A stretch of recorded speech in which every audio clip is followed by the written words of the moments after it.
Hey, welcome to the show. Welcome to the Council of Future Conflict, episode 536. We're talking about North American focus today and the Fed's failure. That shouldn't be apostrophe S there, but no worries. Guys, I hope all of your digits are intact after your happy 4th of July weekend. You know, that's one of the things that we used to always talk about in the safety briefs back in the day. You know, like make sure you throw the firecracker before, after you light the firecracker. Explosions. Oh, grenade, hold pin. Yes. Exactly right. Gentlemen, I hope you had a good weekend. I had a nice, hectic a little bit on this end, but in good ways. A lot of family time this weekend. I hope you guys as well had a good weekend. Joe? I'll tell you, the funniest event happened yesterday. We were all sitting around, and I see this white Toyota 4Runner go by with Alberta plates, and I'm like, is that Darren? And so I drive around to the other side, and I stop at the gate, and it was Darren from Alberta. He wanted to show his wife the camp and that I really existed. I'm a real person, and it was very funny. It was pretty cool. So not often you have a visitor from another country just pass through.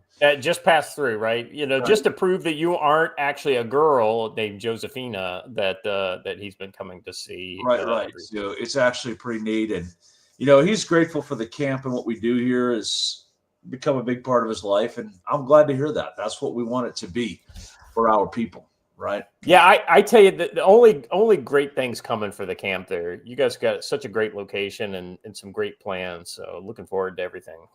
Yeah. Should we do the parade thing right now?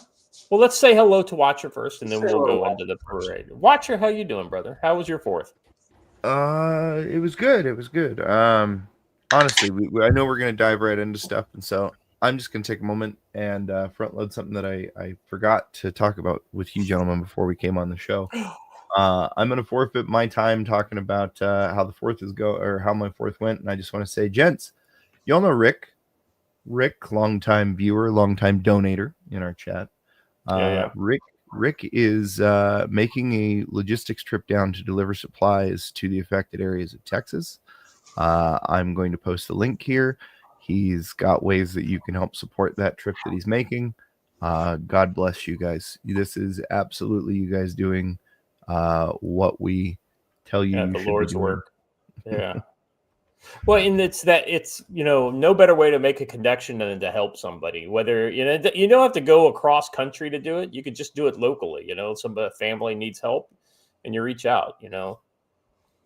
But that's exactly the right answer. Yeah. Did you see that, Jody? There we go. See the evolution of your.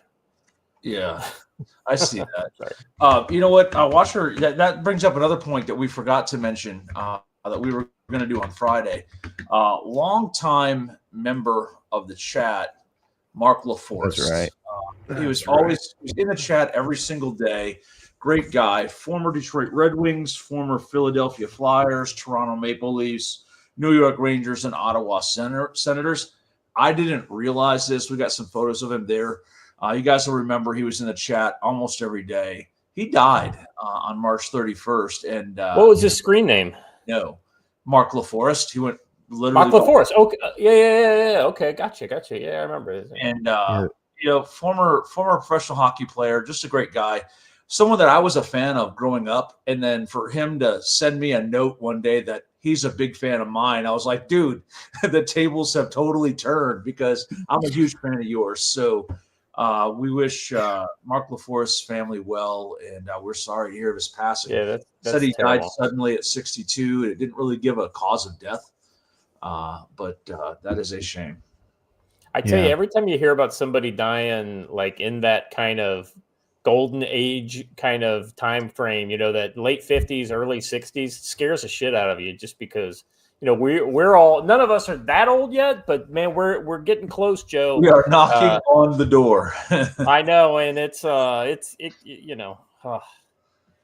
reality check.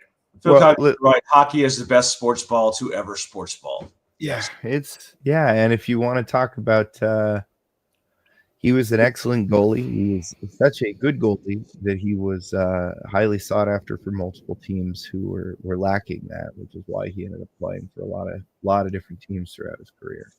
When he played during the 80s when it was basically a bunch of fights and one good player.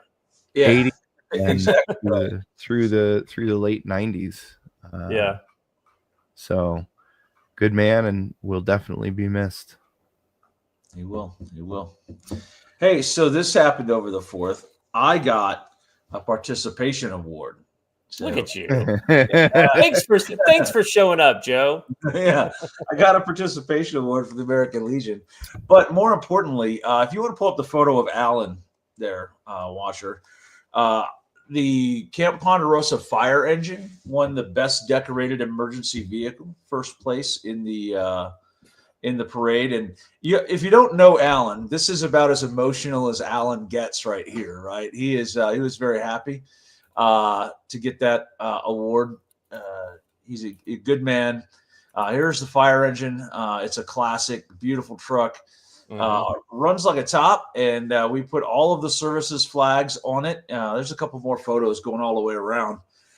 See, Alan made a drastic error. He's a Navy vet, and he let me be in charge of where the flags were placed. So I put the Marine Corps flag center back where it could be seen by all as it drove down the road. Where all the other services, quite frankly, could look up to it, right? Anyway, that was the truck. And then there's a short video of us driving down the road. I took this while we were riding, so I thought I would share that with everyone. There is audio. Look at all these beautiful people in Condon, Montana.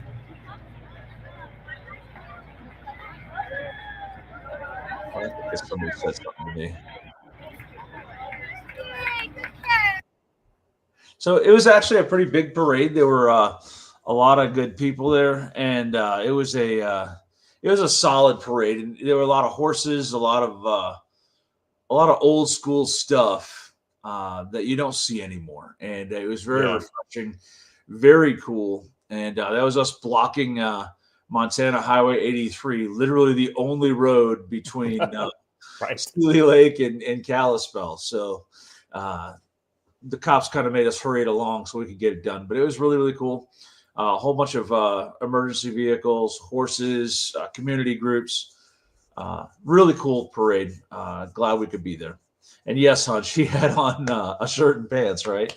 That's pretty. That's dressed up for Alan. He generally has no shirt and a pair of shorts on. So good times. I just like to say, just to kind of back this up, I mean, Florida made them look stupid. They made the Canadians look really dumb this year. I mean, there's literally a slot for it in the stadium where the Red Wings play because the Red Wings have had it more than anyone else. So I'm just saying.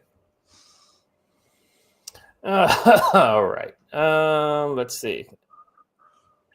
Watcher, anything else we need to talk about before we dive into all the exciting stuff we have to talk about today? No, should be good to go. All right. First up, we've got U.S. reassesses relations with Colombia as crime and cocaine surge under leftist regime. Joe, can you believe this? That crime and cocaine would surge when the leftists take charge? No, this is preposterous. The Trump administration has recalled its top diplomat to Colombia, John McNamara, for urgent consultations on Thursday in response to what it describes as baseless and reprehensible statements by senior Colombian officials. While the State Department did not specify which remarks prompted the move, it indicated that further actions would follow. In response, Colombian President Gustavo Petro recalled his country's ambassador to U.S., citing the need to reassess bilateral relationship. Tensions between the two nations have been rising, exacerbated by recent shooting of the opposition Senator Miguel Uribe, which the U.S. Secretary of State Marco Rubio blamed on inflammatory rhetoric by the Petro refused to accept deportation flights from the U.S., prompting President Trump to threaten tariffs and sanctions. However, that dispute was ultimately diffused. Colombian Foreign Minister Laura Saraiva resigned amidst a diplomatic fallout. The deterioration in bilateral relations comes as Colombia's security situation has deteriorated under Petro's regime. Leftist regime, by the way. Once a close ally of the U.S., Colombia has descended into crime and chaos with cocoa cultivation surging. Cocoa cultivation rose 10% last year to 253,000 hectares, enough to produce more than 2,600 tons of the drug. The National Liberation Army, or ELN, capitalized on the boom, seizing full control of the Catatumbo region of near the Venezuela border, one of the world's most prolific drug corridors. Joe, I wonder if the Venezuelans had anything to do with that. Weird. I really wouldn't have any idea how. I can't believe that they wouldn't control both sides of the border in that area. Petro's total peace policy, centered on negotiating with drug cartels, has deeply frustrated the Trump administration, which has spent several months seeking to dismantle cartel command and control networks across the Americas to stop the flow of illicit drugs in the U.S. It's almost like they're going back to that whole thing where the justice, what was it, during the 80s, where the Supreme Court of Colombia was directly negotiating with Pablo Escobar in order to kind of come to peace, but on Escobar's terms. Yeah. All right, let me finish up the story, and we'll kind of turn to this because there's a lot of things that touch this issue. According to Bloomberg, citing one person familiar with the matter, Petro's perceived lack of corruption. Cooperation on narcotics trafficking is a significant source of tension with Washington. The situation has led to a pending decision with the Trump administration may decertify Colombia as a reliable partner in the war on drugs as early as this fall. You do that, you lose a lot of money. That's essentially the bottom line with something like that. Petro has publicly accused right-wing extremists of plotting to overthrow his government, an allegation that underscores internal power struggles and suggests glowing political instability within the country. Yeah. So, Joe, where do you kind of see this going? I mean, because this is not good for us, honestly. Well, first of all, the map failed to show one set of arrows, and that's the arrows coming across the Pacific and into the Western Colombian and Mexican ports from China. But hey, I digress. Yeah. When we had a right-wing government in Colombia, they were a much more stable partner. But we also had issues still then. Kiki Camarena was killed under their watch. But yeah, but it was always better for us than it is now. And the leftist government is just like, hey, it's crazy. This is a great source of political funding. Why would I end that? And the cartels have learned that playing the political game in their countries gets them the cover they need. So, interesting. Yeah. Watcher? I'm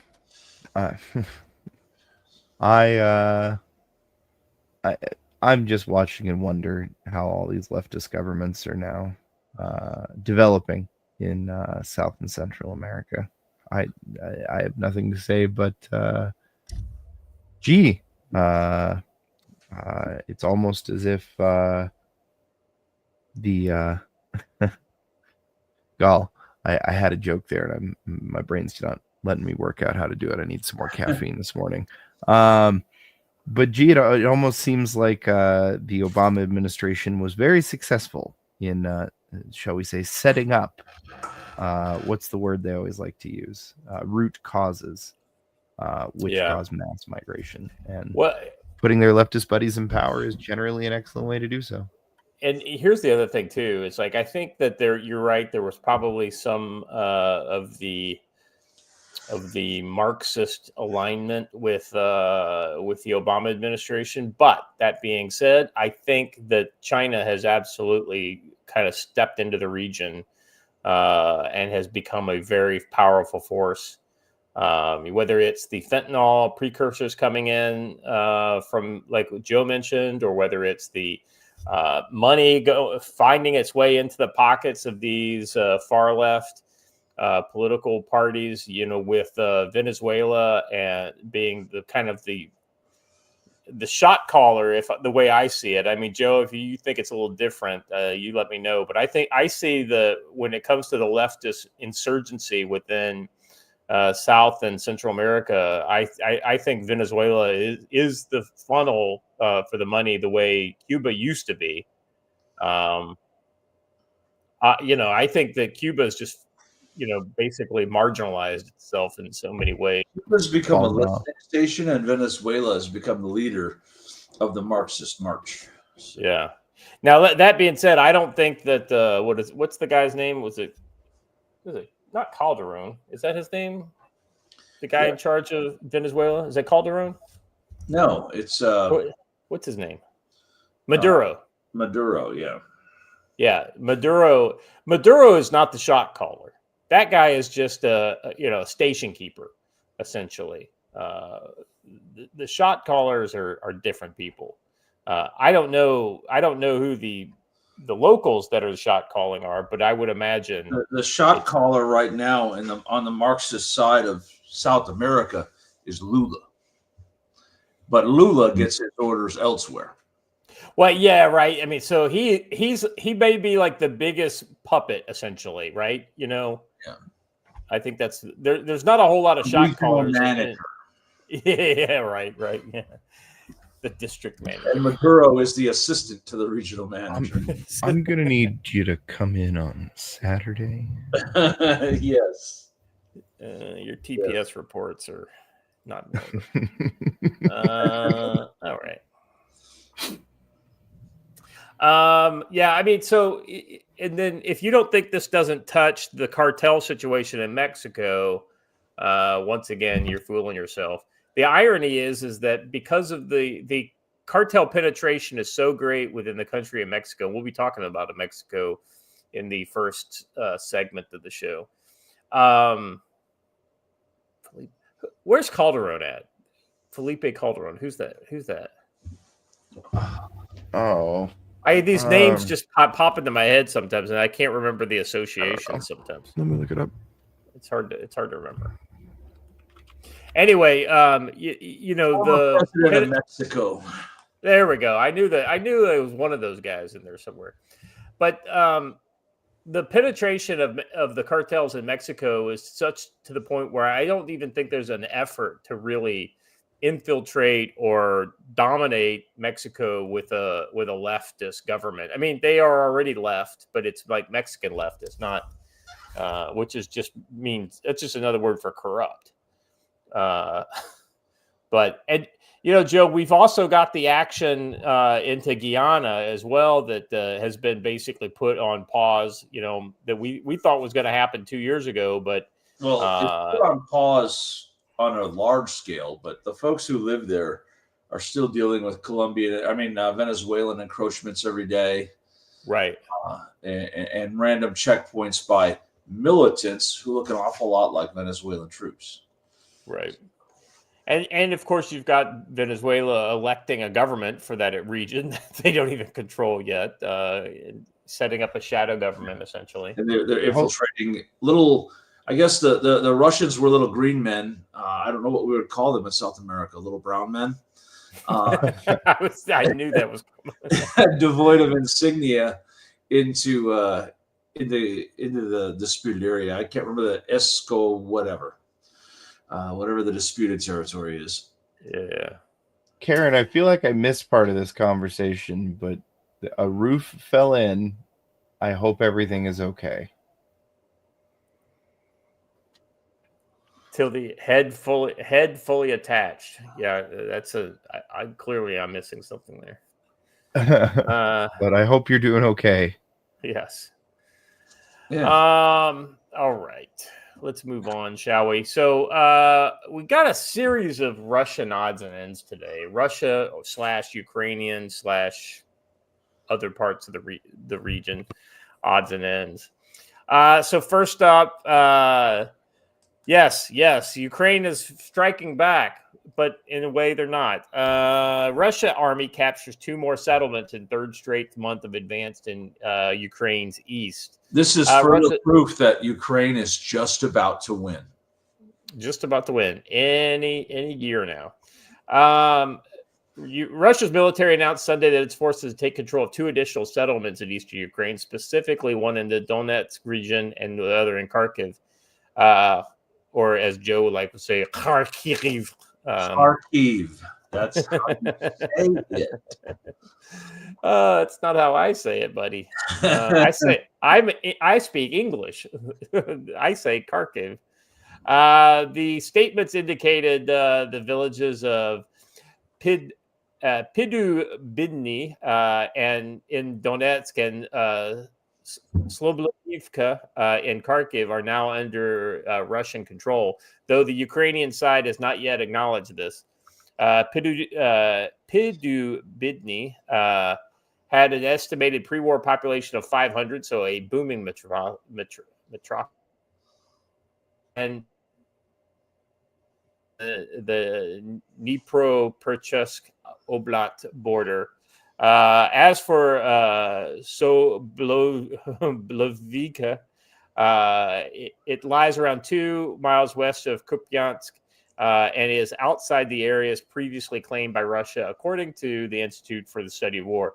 So, I mean, this is the interesting thing to me, Joe, is the irony is the Institute for the Study of War is absolutely biased to Ukraine, but even they have to report, honestly, on a daily basis that, Ukraine is, yes, in fact, Ukraine has lost this region or that region, and in the most definitely pro-Ukraine way possible to show that Ukraine is, marching to the rear in order to secure their own lines or whatever. If you read down that article and you add together all the numbers, because it sounds like just a little bit each month, but it's 1,500 square kilometers in a 4-month stack. So yeah, it's quite a bit actually. In fact, it's the most since in over a year. What they've done in the last couple months. I have to say, my favorite part, the most piquant to me, is the new whining line of, but this is further than Russia was previously claiming it owned. Well, yes, it's almost like if you lose a war, there's consequences. Almost, yeah, crazy. All right. Well, Joe, let me ask you this. I mean, what do you think is your favorite kind of, I hate to say trope, but, you get all these kind of different stories that you hear on why Ukraine is, what's your favorite one? My favorite one is that they're actually winning and that Russia's just about to collapse.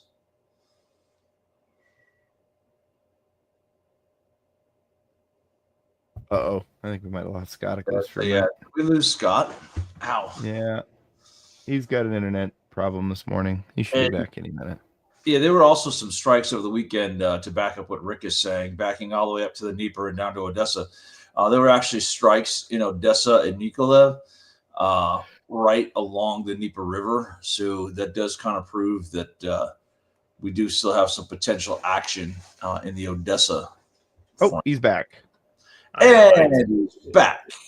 Yes, I think it was punishing me for my atrocious pronunciation of those 2 cities. Yeah, the Ukrainians were mad at you, so they zapped you. They zapped me. I have been, and my Ukrainian SBU handler has told me that it is Padumnoye and Sobolevka. That's how you say those 2 names. Not smoothly, but at least correctly. Somebody said someone check South Korea or check Korea to make sure a second son hasn't showed up. I know.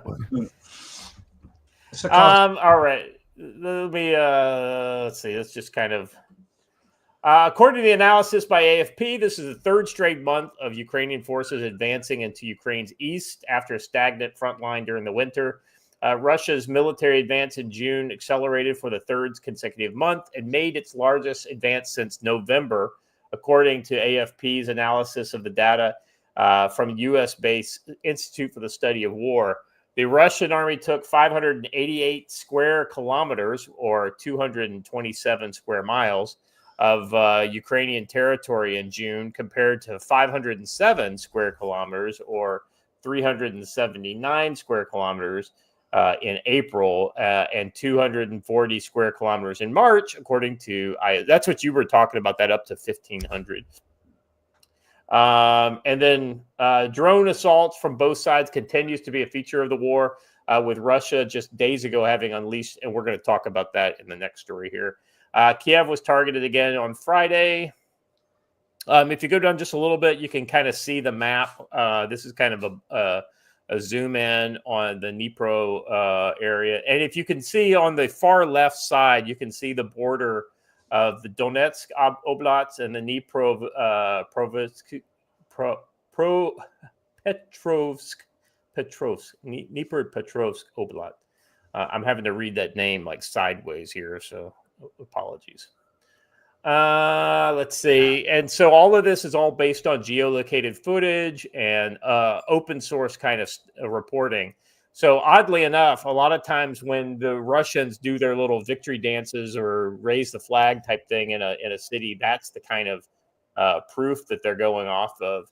And if you've been following our show for a while, you probably have heard me say the name Pokrovsk, and that's that town kind of right in the middle of this big gap right here, which is a kind of a critical logistics intersection, and that would open the road up to be able to go east to west for a lot of the Russian supply lines. It's almost like controlling the MSRs and GLOCs is a good thing, huh? You don't say. You don't. All right.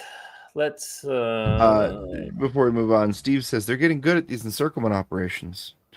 They've had a lot of practice. Yeah. Well, the irony is that the Ukrainians just don't have enough people to kind of be able to go from one to the other. So they end up having to pull their troops before the encirclement occurs, and you don't get that kind of, that last ditch defense that you had like in places like Bakhmut and places like that. Good. All right, let's move on. Oh.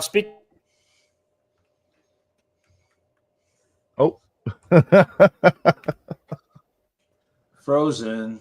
Well, I'm just gonna go ahead and guess. Oh no, he's back. He's back. No, I'm back. It's just flickering. So we got speak, and then it paused.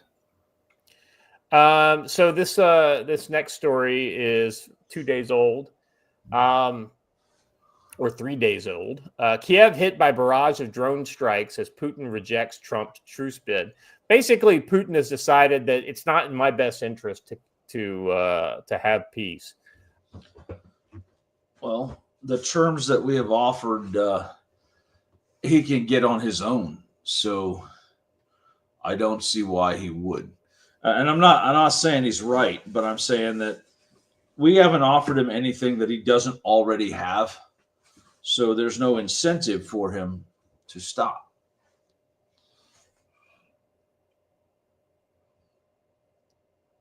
Wake up. Why don't you put on a little makeup? This is a fun show. Try to keep up with Scott's internet connection. I know. I'll be right back, guys. I'm going to turn it off and turn it on. Have you tried turning it off and turning it back on again? I think the key thing here is the strikes came hours after a call between U.S. President Donald Trump and Russia's Vladimir Putin, after which Trump said he was disappointed that Putin was not ready to end the war against Ukraine. Well, you know what? I think that probably the Ukrainians are even more disappointed about it. And I don't mean the Ukrainian government, because they love them. They've never met a war they didn't like. They started their own civil war for that purpose. But the grift is good, right? They like the grift. Yeah. Yeah. We've been saying it for a while. This is the part of the grift that's going to get ugly, which is when it comes time to try and end it. The time for ending this was before it began. The second time for ending it was right after it started, and trying to work out terms. But after you fight a knockdown drag out for 2.5 years, during which you commit multiple mass scale terrorist activities, and then don't hold any cards, really, there's no room in the negotiation for you at that point. Well, yeah, there's nothing to force Russia to accept anything. So maybe if Ukraine was making some gains, or the Russians weren't making any gains, then you might have had some progress. But right now, there's no real reason for him to. He's going to get it all if he keeps going. It might cost him quite a bit, but it is working for him. So. Yeah, and I'm struggling to see where Ukraine has a ray of hope in this, right? Like, there's no massive amount of U.S. weaponry that's going to be, or funding that's going to be coming across anytime soon. There's no big push. I mean, there's a lot of gum waving in the European Union about sending more supplies.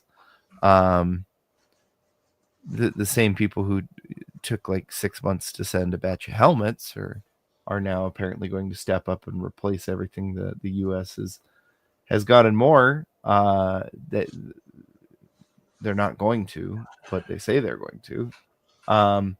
Yeah, Scott, I do not see how this ends favorably. I think that essentially what we were saying in the beginning is probably what's going to end up, and the only question is, do they completely cut off their access to the Black Sea, or are they satisfied staying on that side of the river?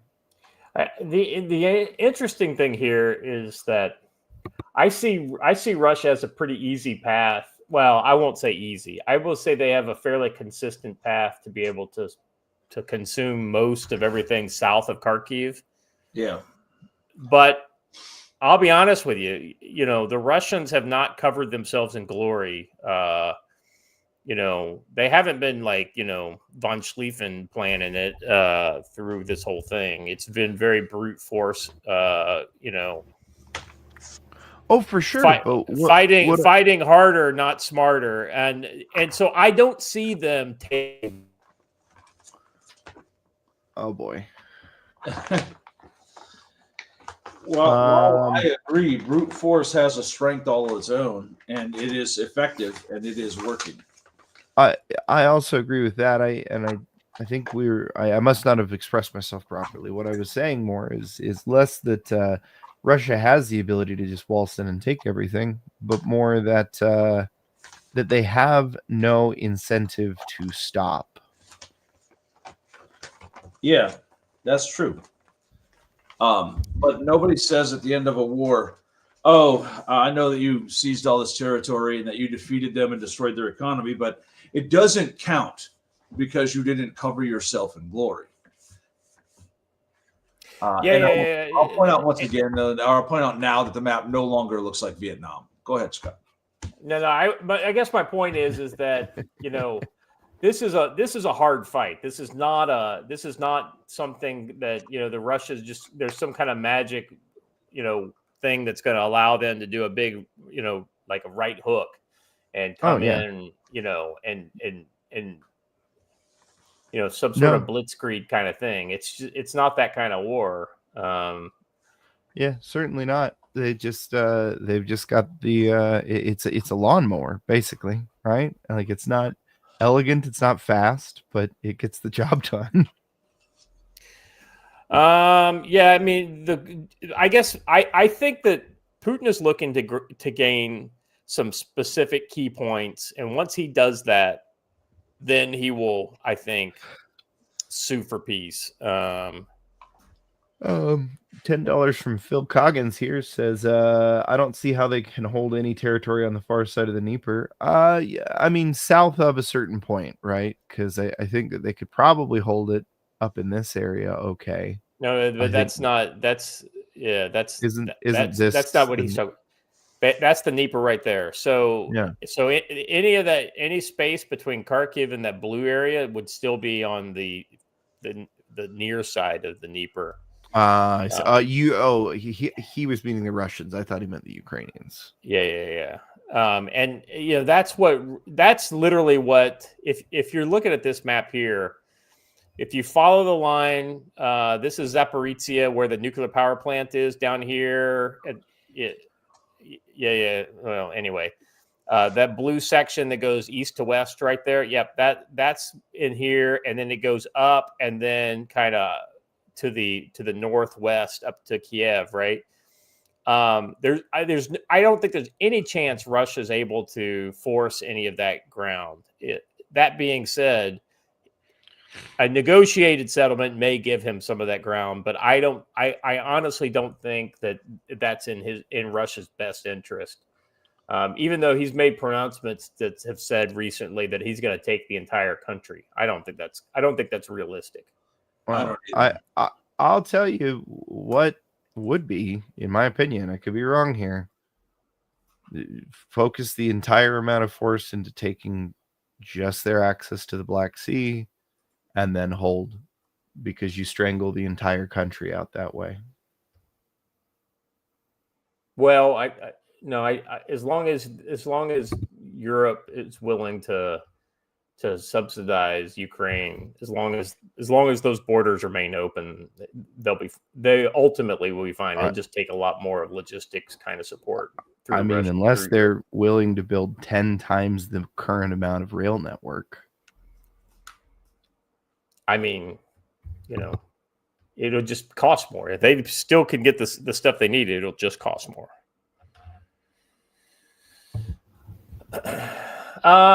Anyway, so the point that I was going to bring up with this story just kind of goes to I don't know how much you talked about it before while I was off, but essentially over the weekend, I guess it was kind of 4th of July, Ukraine and Russia fired a record 539 drones and 11 missiles.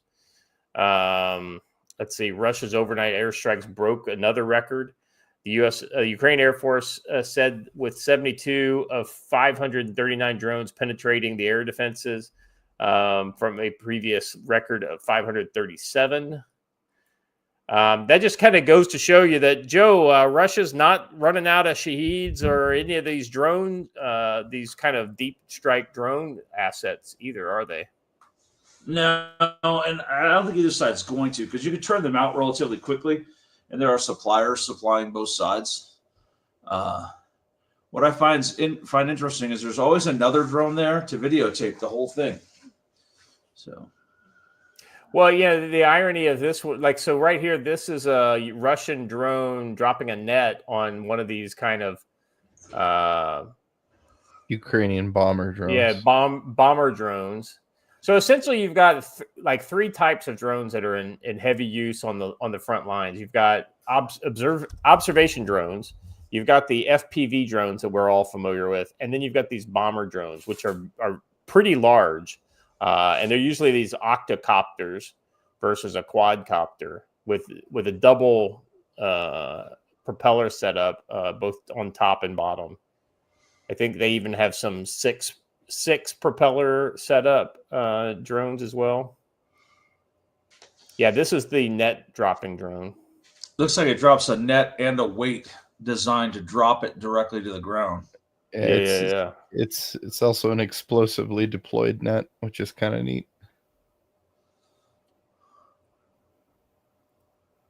So, and this is I don't know that this is the future of all warfare, but it's definitely the future of their warfare.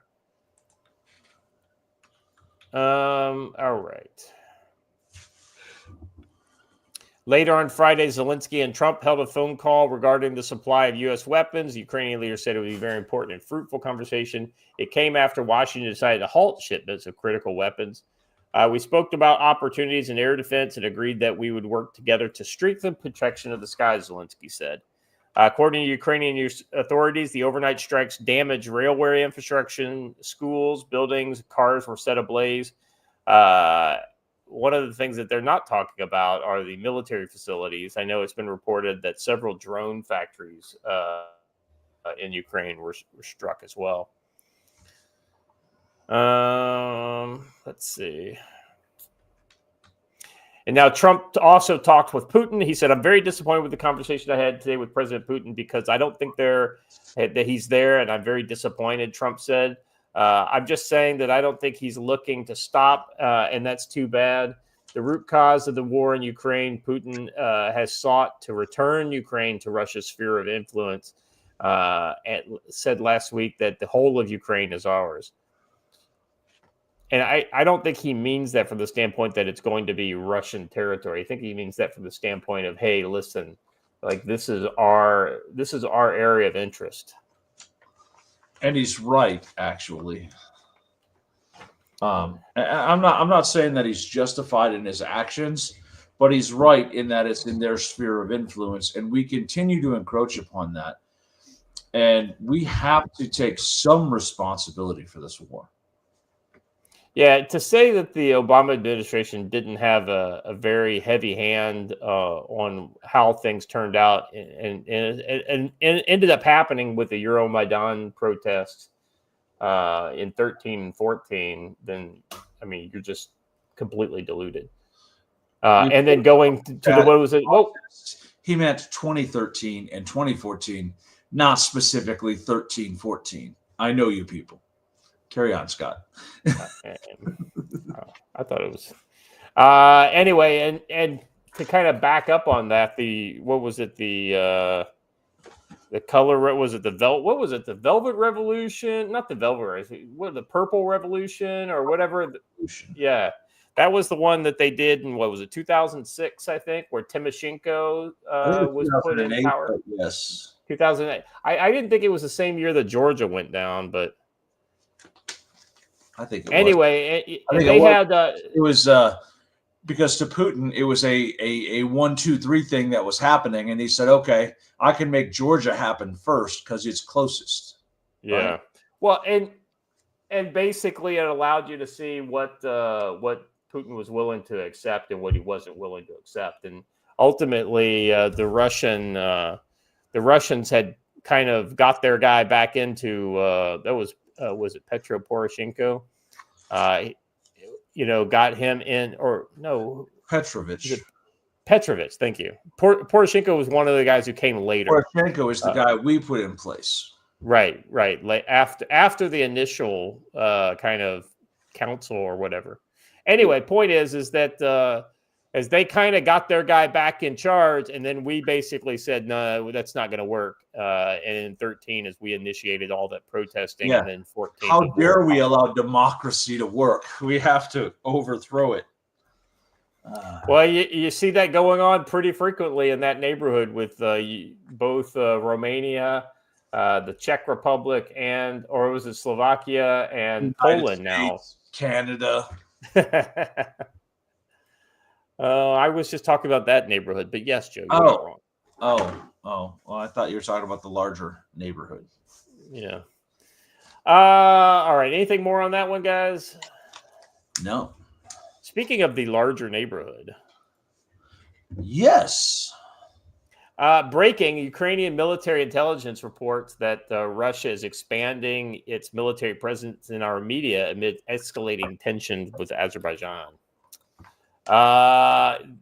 Not a surprise if you've been following this for a while. Joe, our friend Stan, I think, shared this one out. You got any more insight on it? Yeah, that this is Russia once again trying to maintain some semblance of influence in that world.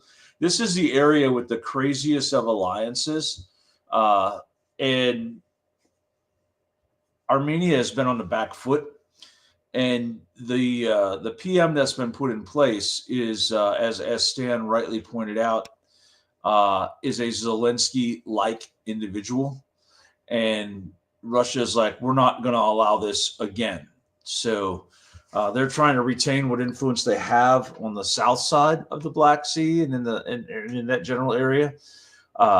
This has long been a Russian-supported area, and they're losing some serious influence.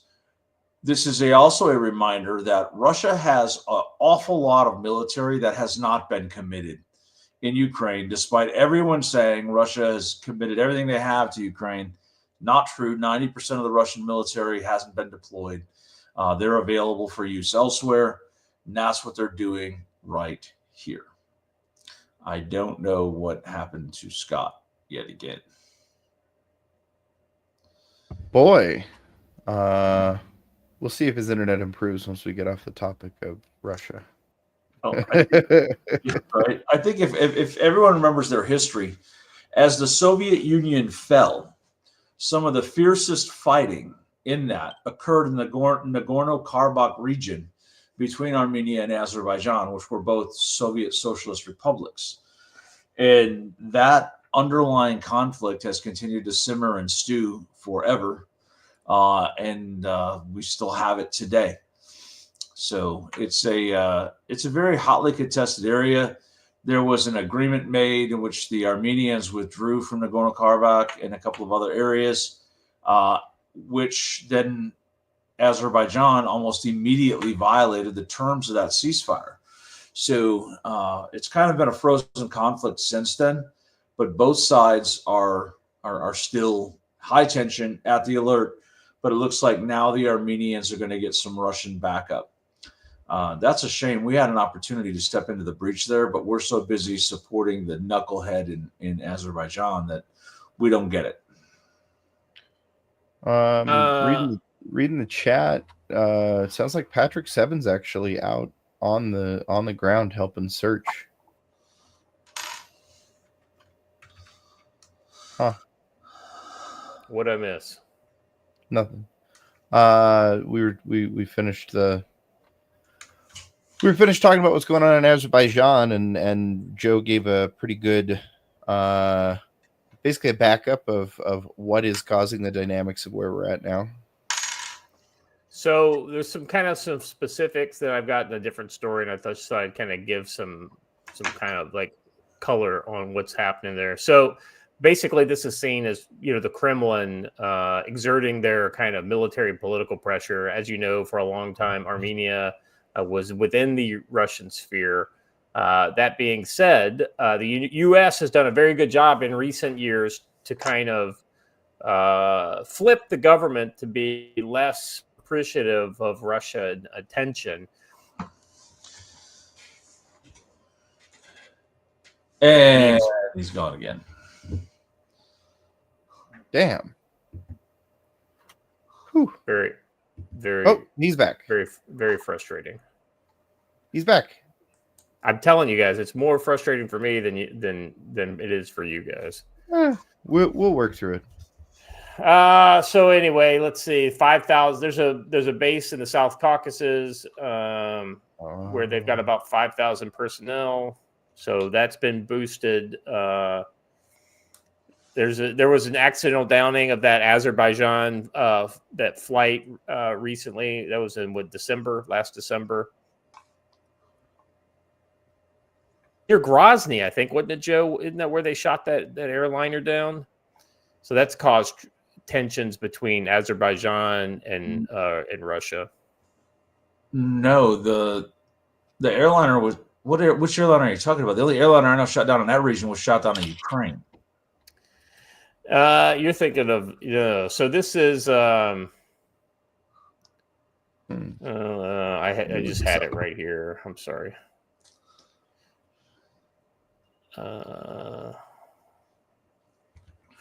December 25th, 2024, Azerbaijani Airlines passenger jet crashed while on flight from Baku to Grozny, the regional capital of the Russian Republic. I do remember that. The Azerbaijani authorities said the jet was accidentally hit by fire from Russian air defenses, then tried to land in western Kazakhstan, and it crashed, killing 38 of the 67 people on board.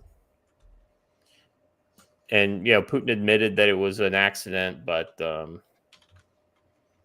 mean, that's, wow, look at that. Unbelievable. So little things like this kind of raise the tension in the region. You've had some Russian raids against ethnic Azerbaijanis in Russia. Has kind of you've basically had Russian cultural exchanges and things like that by Azerbaijan being canceled. So there's a lot of this kind of tit-a-tat kind of thing going back and forth that's doing nothing great to bring the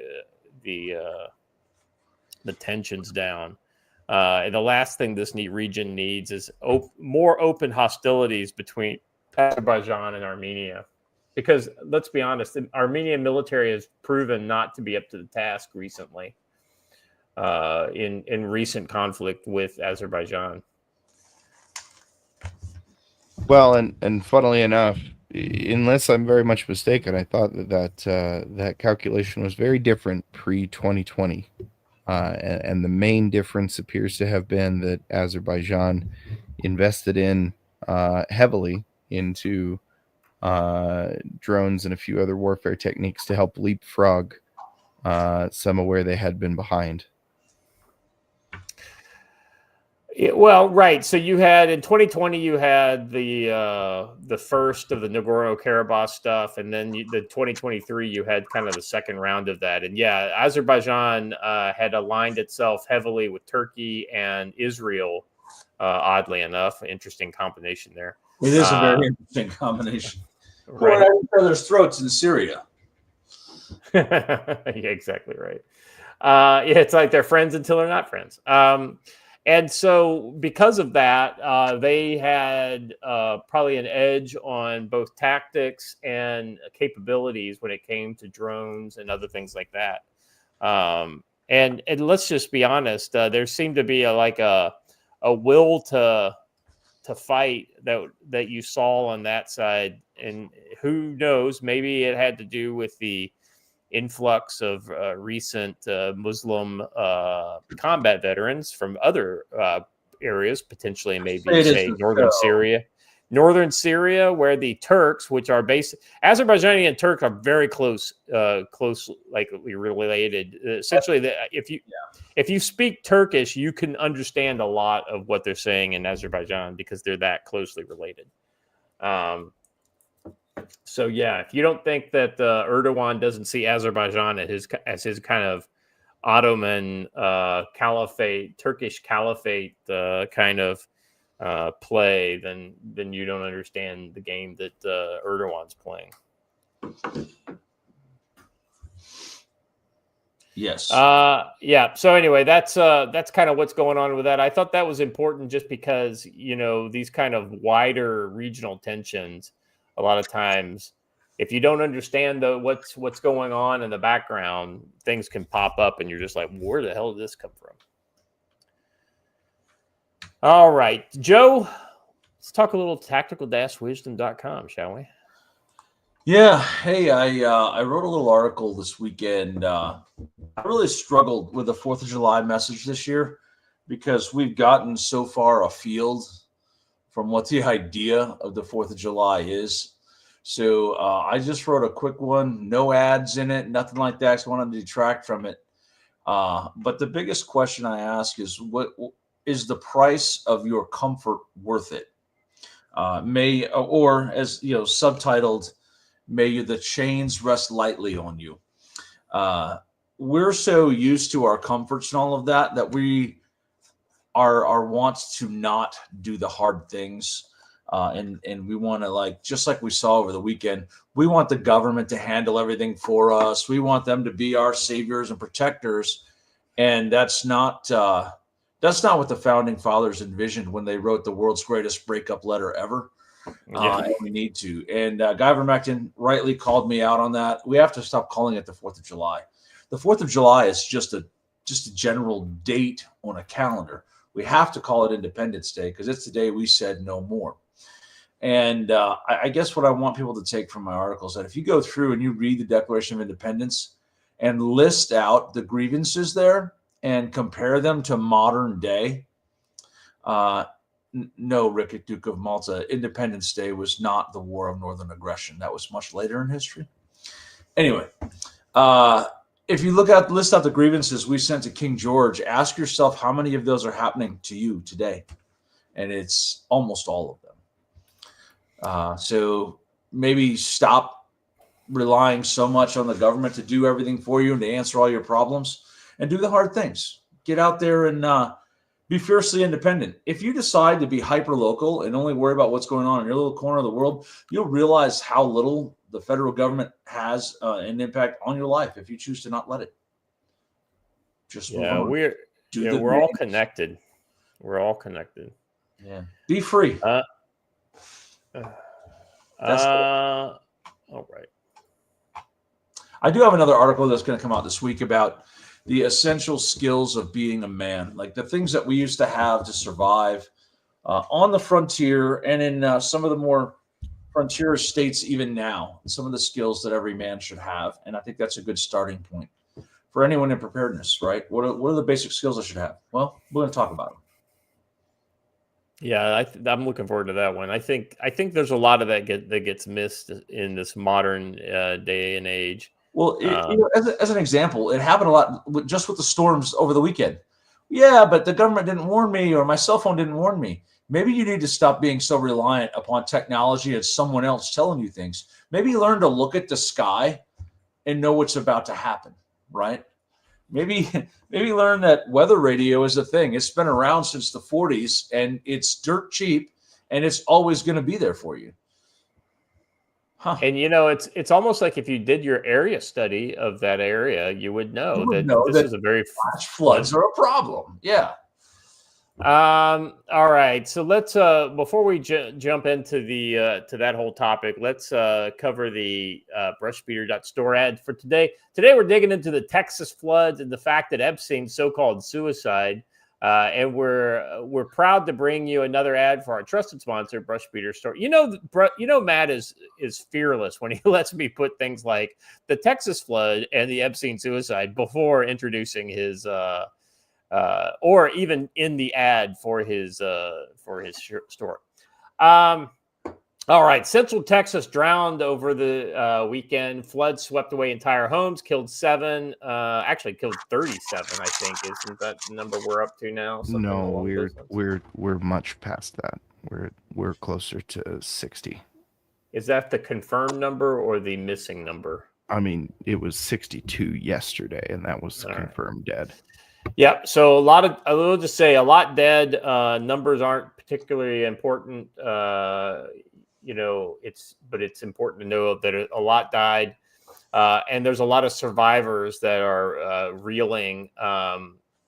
With Kerrville's tragedy exposing how fast disaster strikes. Meanwhile, the FBI and the DOJ claim Epstein hung himself in 2019 with no client files back.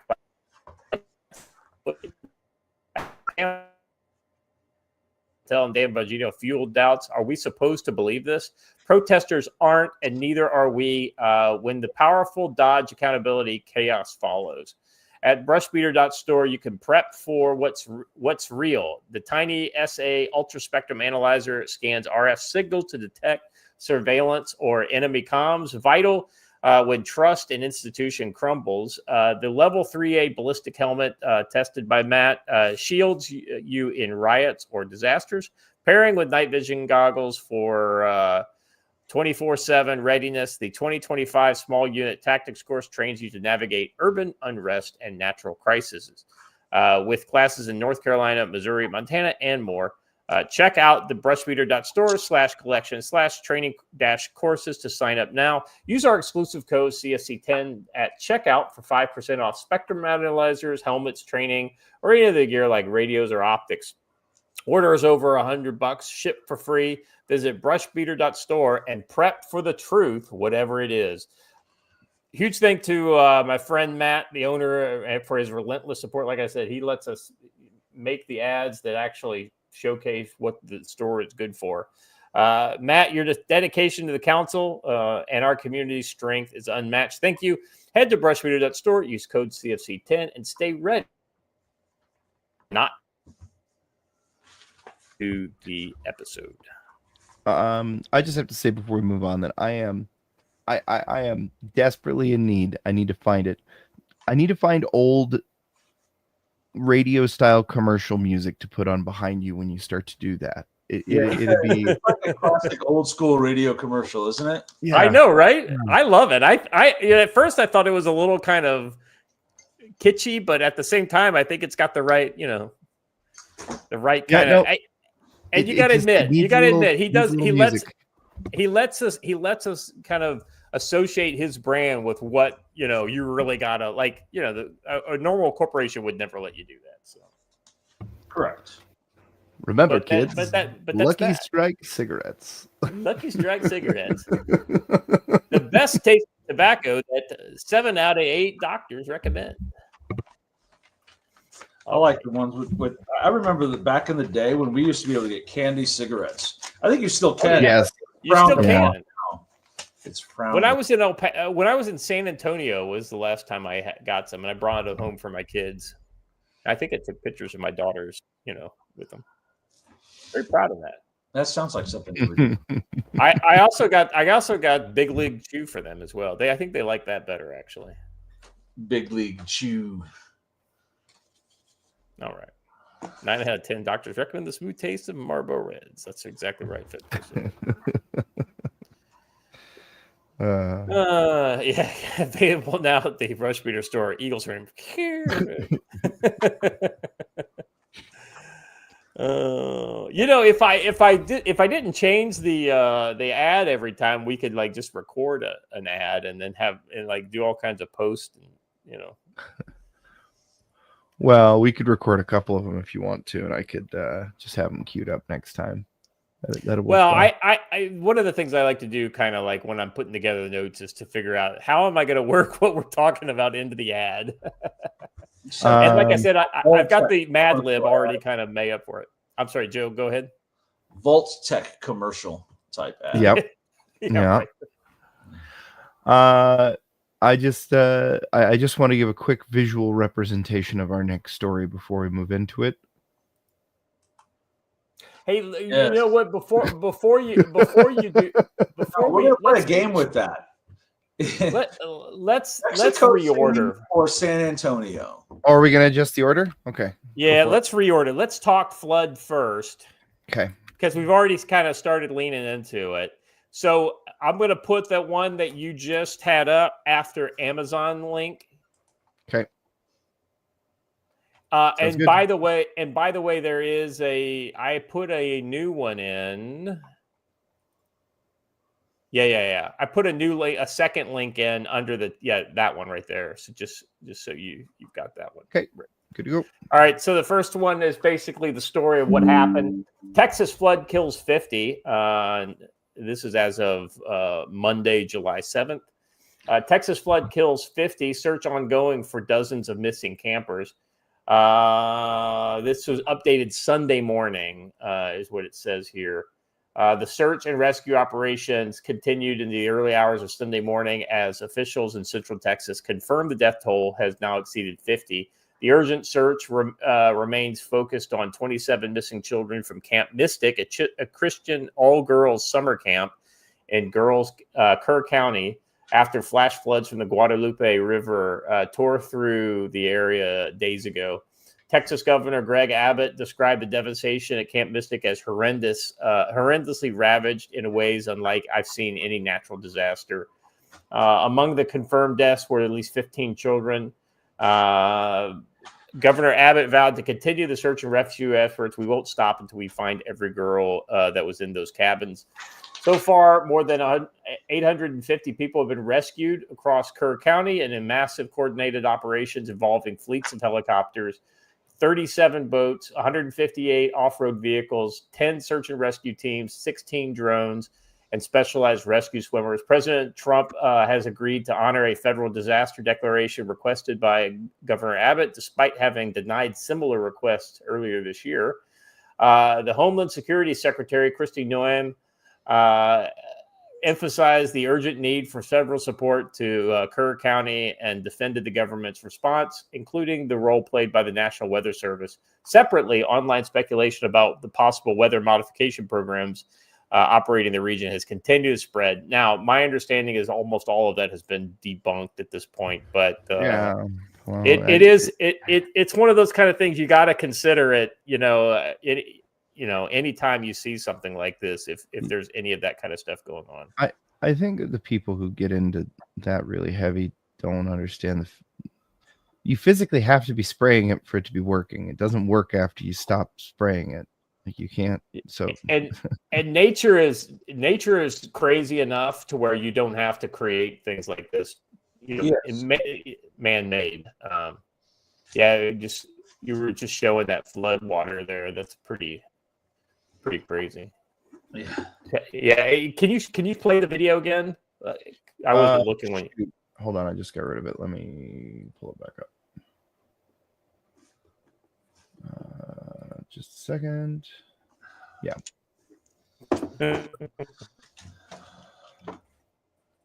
Yeah, so Guy Rebecca mentions in the chat, apparently that time is just 15 minutes. Yeah, there's a time thing at the top that kind of shows you. Is that video or is that just stills? Because I saw the video. It's video. It's time-lapse video, yes. They even lose one of those trucks. They didn't get the fucking truck backed up off the road there, it looks like. Yeah, so this is the first one. It's crazy.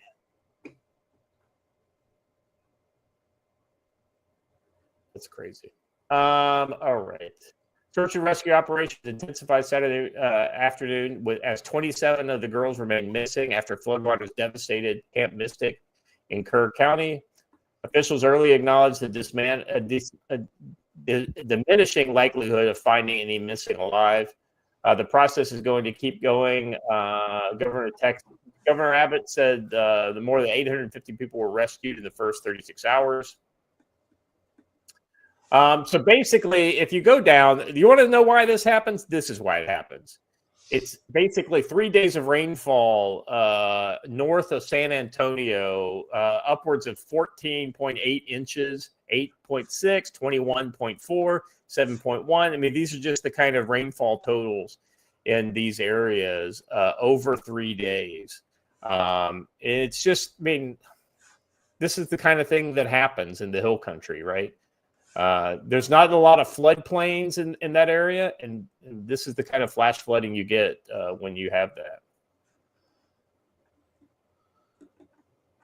Well, I think that if you have historical data, you should have already had a plan in place. This is where doing an area study comes in.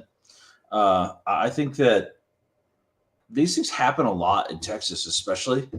And I really think that the failure to plan here was not necessarily on the government, but on the individual businesses, Camp Mystic, and some of the others should have had a plan for this. I just want to point something out. So this is Camp Mystic is split into two separate patches. They have a little lake down here, and then they've got the main thing along the Guadalupe River. Do you notice anything about the geography and why there might be a lake section here, and I don't know, what looks like a former riverbed running directly through the center of the camp? It also looks like they dammed it up to make a lake. So just a thought. Well, I think what that is an oxbow lakes, which basically that's the natural kind of cutoff where the curve or the loop of the river or whatever cuts through and isolates that section. But it's also a very natural flood zone when rivers get bad. Exactly right. If you look at the high ground on either side of this, yeah. So if you look at the high ground, you can see there's not a lot of floodplain here, which means that you get exactly what you saw in that video earlier, where it rises high. This may come as a shock to everyone, but insurance companies and the federal government have massive maps that explain the risk of this, and they've been around for over 100 years. So I will say that I've been very heartened by several of the conservative site creators that didn't make a big fuss about it. They didn't really. The only things that they've said are, "Hey, please send help. Here's how you can send help." And a bunch of them went out and actually physically got on the ground and did work without live streaming it or doing very much videoing. They occasionally did some video like this, but it was just little bits to show what life is like on the ground there right now. So hats off to Donut Operator and a couple of his other buddies and Tectone and a few others that went out and did that. Yeah, that's one of the best things. But the biggest problem I saw was the absolute lunacy of the left. Oh God, yes. You're justifying the deaths of these girls because it's a Christian camp and their parents probably voted for Trump. That's absolutely horrible. And it tells you how these people really feel about you. They want you dead, and they think it's funny. It's absolutely ludicrous the way people are screaming and yelling about this. That, this isn't a problem because it's a mostly Trump area, and I hope the tourists get out, but the people who live there get what they deserve and all that. And that's just absolutely ridiculous. Actually, a local official very specifically, she uploaded a TikTok video and lied and said it was a whites only camp, and like literally in the pictures that she's displaying on her screen as she's going on this rant, you can see that there are all kinds of girls from all kinds of. Are they predominantly white? Sure, but I mean, there's obviously not like a only whites can come here requirement. There's a little black girl literally in the photo that she's talking about when she's like, "Oh, there's not even any token black kids." So anyways, luckily, the one interesting thing is that particular disgusting woman got fired, as did a pediatrician local to the area who was also making similar posts. Remember, though, they're not getting fired because they said it. They're getting fired because they got caught. Most of the people that they work with agree with them. Yeah, it's been eye-opening. It's an absolute tragedy, and there's no one to blame but the weather. It's just the way that it is.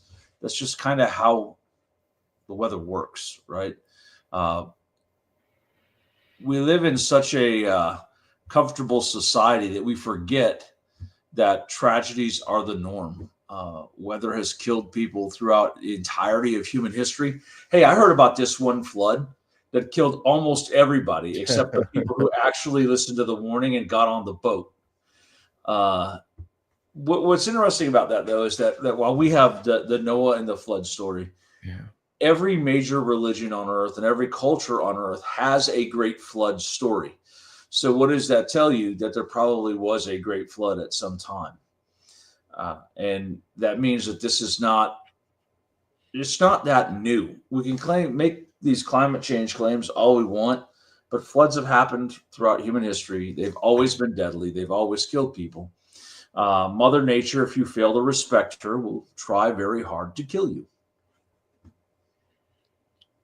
I will say there have been quite a lot of great stories from the rescuers. Yes. I saw one kid who looks like he saved like 26 people, a bunch of other things, and it was literally his first day on the job as a rescue swimmer, which, never gonna forget that, eh? Well, one guy who's done a lot of good is a Coast Guard rescue diver. Those are actually pretty cool dudes who put their lives on the line all the time. This one guy jumped in the water and then stayed in there directing other rescuers to where he was on the ground to pick up people rather than getting up himself. So, hey, I missed this. This was from yesterday. At least 2 of the girls missing from Camp Mystic after the flooding in Texas have been rescued. Yeah, they were found way up in a tree. Yep. So there is still that opportunity to find them. And hey, listen, maybe if you had some basic skills, I say this all of the time. If you can't swim, you are not prepared. Your Yeah, you're odds not. of learning to falling swim. in the water are way greater than your odds of getting in a gunfight. Learn to swim. That's a great. Joe. This kind of gets to the point we were talking about before the show is the basic need for risk assessment, and not just like oh, well, am I going to have to fight a bad guy or something like that? No, you need to understand if the roads are going to be bad. You need to understand like what are all the risks that could happen to you, and what are the levels of risk. Like it may be frequent, but not a really bad result, right? Like maybe a fender bender, right? Whereas it could be catastrophic and very rare, right? But that doesn't mean, just because it's rare, doesn't mean you don't prepare for it, right? You still prepare for it. We get guys who every weekend go out and go to the range, and they do these ridge runs, and they do all these shooting competitions and everything. Then you say, okay, there's a road blockage in front of you. Here's a chainsaw. Go to work. What? I don't know how I've to do never it. used a chain. Yeah. You need to use a chainsaw. It's probably going to be greater than your need to use a gun. Or they train in first aid, but they train exclusively on major trauma and gunshot wounds. Okay, treat this broken ankle. I don't know how. Treat anaphylactic shock. I don't know how. Well, your odds of getting stung by an Africanized killer bee are greater than your odds of getting in a battle with the Russians with a flamethrower. I'm just throwing that out there. And then most basically, water has been a killer of humans forever. Swimming is something you should invest some time in learning how to do and training on how to swim in your clothes, how to get out of your clothes in the water. How, as much as I hated the helicopter escape drills, how to get out of a vehicle in the water. There's a lot of things you need to learn. Yeah. So the next thing I want to talk about is this just media absolute, just bullshit storm that came out of this whole thing. So this is a tweet thread by Michael Schellenberger, and if you would go to the one underneath this, because this is a response and things like that. I want to kind of just go to some of the things that he talks about in previous tweets. He said, Trump cuts National Weather Service and climate change are to blame for Texas flood deaths, said the media yesterday. Today, most admits that the National Weather Service did its job. The real problem was lack of flood warning systems, i.e. in that area, right? And he kind of peels back the onion a little bit here. If you scroll down, you can see the per capita flooding deaths in Texas that have declined dramatically over the years. So this just kind of goes to show you, like, this shit happens in this area, right? If you look at if you go look at the map right below, the flooding was certainly extreme, but it should not have been historically unexpected. The documented record of extreme flooding in Flash Flood Alley goes back several centuries, with paleoclimatology records extending the record thousands of years into the past. In more unprecedented stuff, this is during July 1987. A flash flood of the Guadalupe River killed a number of campers from the Pot o' Gold Christian camp, oddly enough. And so this is not unexpected. And Joe, like you were saying earlier, if you do your kind of area studies and you understand the region, you understand those risks and what are happening. And so the thing that I wanted to come back to with Michael Schellenberger, he said within minutes of this is the original tweet at the top. Within minutes of the Texas flood killing dozens of girls, the media said it was because Trump's budget cuts and climate change. In truth, the deaths occurred in one of the highest flood-prone regions in the entire state. Warnings were issued, and the underlying cause was the failure to install flood warning sirens. Climate journalists are cultists, he said. This is accurate. And so, for instance, he shows some just stories that kind of refer back to, 2016, the need for flood warning.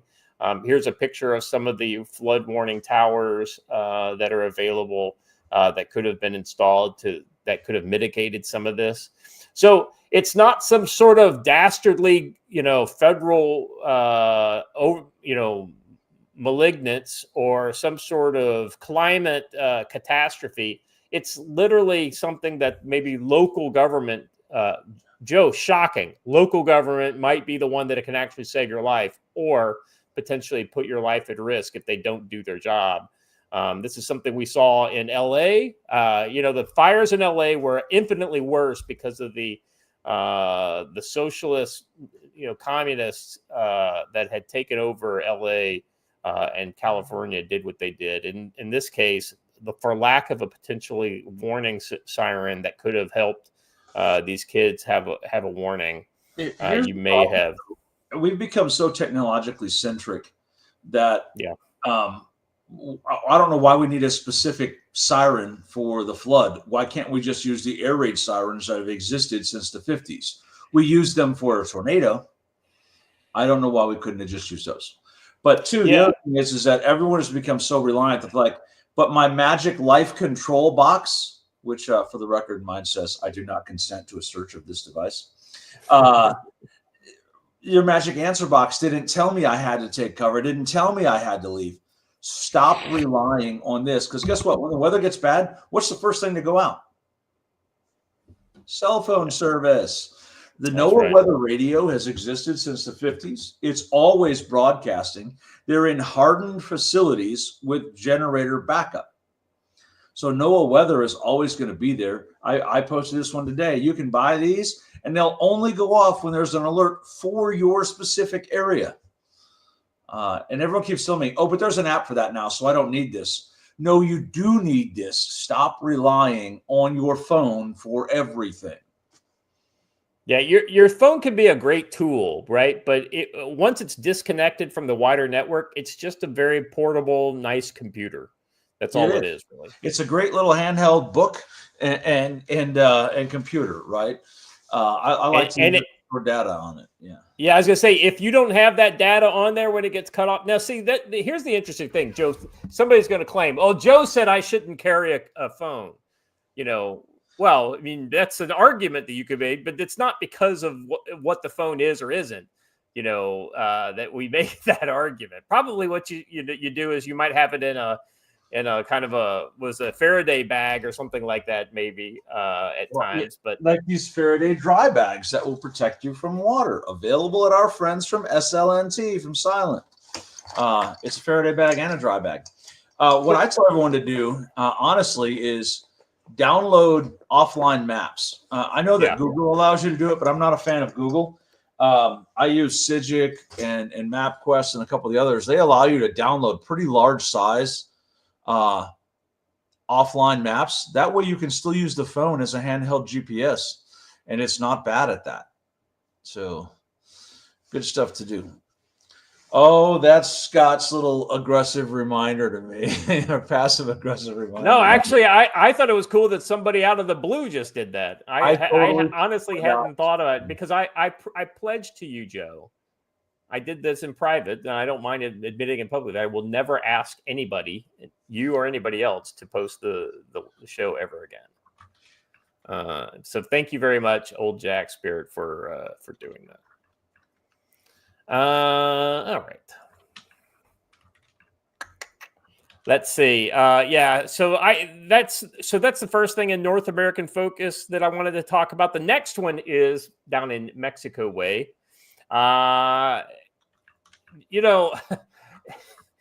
This is such a dual meaning kind of sign. I don't think that they understand how poignant this is. Mexico City protests against American expat invasion turns violent. So essentially what's happened, evidently, is a bunch of people from really expensive areas in California have gone to live down in Mexico, because why not? Because living in Mexico City has a lot of advantages. And so the Mexicans for the last couple of years have been very kind of resentful of this. And so they...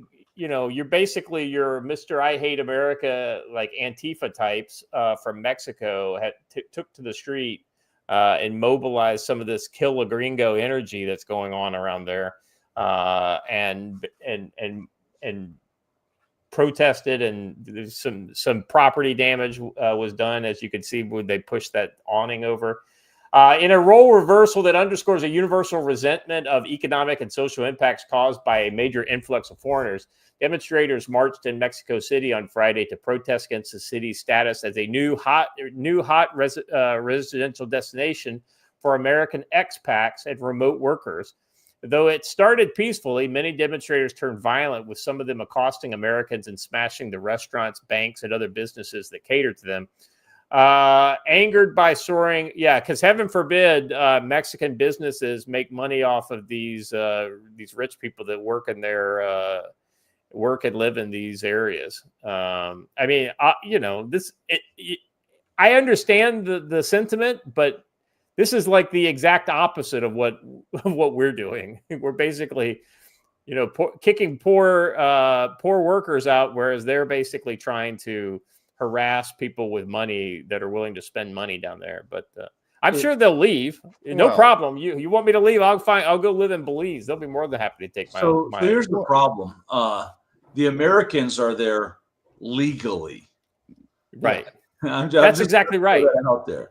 There is a big difference there. And Mexican Iron Man, I'm going to issue you a warning. I have your visa application for admission to the Duchy of Montana on my desk. So you need to make sure you get that visa processed before you arrive. Be some payment in tortillas, my friend. Mexican Iron Man. This is his quote, not mine. Mexicans are so dumb on both sides of the border, just not Mexican in South Carolina. LOL. Amen, brother. I'm pretty sure you're not the only Mexican in South Carolina. Let's see. Their signs expressed a variety of sentiments. Gringos, stop stealing our home. Mexico for Mexicans. Pay taxes, speak Spanish, use pesos, or get out of here. Death to neo-colonizer. Well, there you go. There's your Antifa. Expat equals gentrifier. Once again, leftist sentiments. Your new home is an invasion. Gentrification equals neo-colonization. Wow, you got both left-wing things in one sign. So anyway, that's the sentiment of what the hell's going on down there. Watcher, what were you going to say? I'm sorry. I just wanted to say, I mean, there's no distinction here because this is just a weird racial nationalist protest. But in general, the sentiment isn't necessarily against tourists or people coming there to visit. It's against this contingent of tech workers that during the 2020 pandemic, when all of their companies said, hey, you can work from home, all said, okay, well, does it matter where I live then? And the company said no. And so a bunch of them flocked together to Mexico City to make a little enclave. Yeah, and they're basically making American wages, but in Mexico City, which has a third of the cost live of living. Like a king. Yeah. And while it's true that they're there legally and all that kind of stuff, it's also true that with that amount of money and influence, they're forcing these areas of Mexico City that they're living in to sort of Americanize, which is, look, I get it. They're there legally. I also have to say, gee, it's almost like coming to another country and setting up an enclave of an imperialist culture inside of that country is unacceptable anywhere, no matter who's doing it. Hey, let me say about Canton Township and Novi, Michigan, right? Indian enclaves. There are actually and this is like technically illegal, but they do it anyway. But there are entire subdivisions owned by Singh Development where you have to be Indian to move in. So, let's see. Video captured protesters screaming at American-looking tourists as they sat in the sidewalk eatery. A band spray painting "Kill a Gringo" on the wall of a building. Gringos stopped. Look at Mexican GDP production and what their number one source of income is in Mexico. I know, right? Gringo tourists. Yeah. Here's this. Here's one. Hold on. So here's a bunch of these guys in a gym that they like to go to. and the mob has surrounded it and The gym starts breaking the bros. window with glass, or starts breaking the window with rocks. Fun times. Even the gym bros aren't immune. Let's see. Well, the irony is that once again, this is something you see in America. People get angry and destroy their own neighborhoods, essentially. And in this case, they're destroying Mexico City. So good on you. But here's way to go. Here's the good thing: you can't even tell. Well, Joe, this is one of the enclaves, the actual government enclaves. They don't. It's the fact that they don't have cartel, like MRAPs running through here makes it the first time in history where an area is destroyed by a riot and it looks better. Although you can tell it's an American enclave because there's a Starbucks there. Let's see. Mexico City does not agree with gentrification. Let's see. Following the mayhem, Mexico City Governor Carla Brugada issued a lengthy statement, carefully walking a line that combined a condemnation of violence with her own opposition to gentrification and the defense of administration efforts to promote I never understood this whole gentrification thing, right? Like, if people want to live in an area, then that means the more people want to live there, the prices go up. You know what I mean? And if I'm a developer and I'm like, you know what, the prices are going up in this area because people want to live there, I'm going to like buy a house and flip it. I mean, I don't know. I got it. There is some historical kind of connections to the term gentrification, but most gentrification is just the market responding to the desire of people to want to go into an area they think is trendy. I'm going to be honest. People who are against gentrification just stupefy me because gentrification generally leads to the betterment of the environment. Exactly right. Now, it in the worst cases scenarios, the people who have lived there for a long time end up kind of property, like house rich and property poor, and cash poor. And the problem is when local governments want to take advantage of these kind of things, and they raise property taxes in an area because the value of houses has quadrupled over a given period of time. And then that basically prices out these old people who have been living there for 50 years. Oh, well, now I can't afford the property taxes to stay in the house that I paid for back during the Carter administration. So, and on the flip side of that, every time I see in Metro Detroit them renovate the Section 8 housing and make it absolutely gorgeous, about 4 years in, it's right back to the state it was in, because when you give people things for free or dirt cheap, they treat it as if it was free or dirt cheap. There's no ownership investment in it, right? And it gets run down just as fast. So the answer is somewhere in the middle of those two things. JSUP says, I lived in Mexico City. If I had an income stream to live where I wanted, Mexico City would be my last choice. Yeah. I'm going to quote Rayburn from Man on Fire. I live like a king down here. Whenever you can quote Christopher Walken, you should do it. Can I just say that I watched Equalizer. What was it? The second Equalizer the other day. And I couldn't help but just kind of keep thinking back to, what? He wanted to be Creasy again, but I think he made the Equalizer movie so he could essentially play that character Creasy again. Yeah. But, I mentioned that if you watch Equalizer 3, because Dakota Fanning is in it, he actually hints at that in the middle of the movie, because she's like, it turns out she's the daughter of the two friends of his in the first two movies. Yeah. And the CIA agent, he goes, I've kept track of you your whole life since you were a little girl. It's kind of like, giving a nod to Man on Fire. It's very cool. Yeah, that's I had forgotten that's the one that takes place in Italy, right? Yeah, it's actually really good. Yeah, I think I'm gonna have to, because I saw two. I saw one about a month ago, and so I saw two days ago, and now I think I'm gonna have to check out 3 again. I've seen it. I've seen them all before. I pointed out actually on my webpage a while back that Equalizer 3 is something everyone should watch, because it's about a man who decides, you know what, I like where I live, and the government's not going to help me. So we as a community are going to band together, and we're going to do something about this problem. It's very much community security focused, right? There is, and yeah, he's the one badass, and everybody else just kind of has to basically support him in his efforts. And once they understand, they all have a piece of how to support him. Then ultimately, wait, Militant Roots, you have not seen the first Equalizer, bro? Fix your life because it is outstanding. He said, what did you do before this? He said, I was a pip. And he goes, you were a pimp? He goes, no, a pip. Gladys Knight and the pip. And the pips, that's right.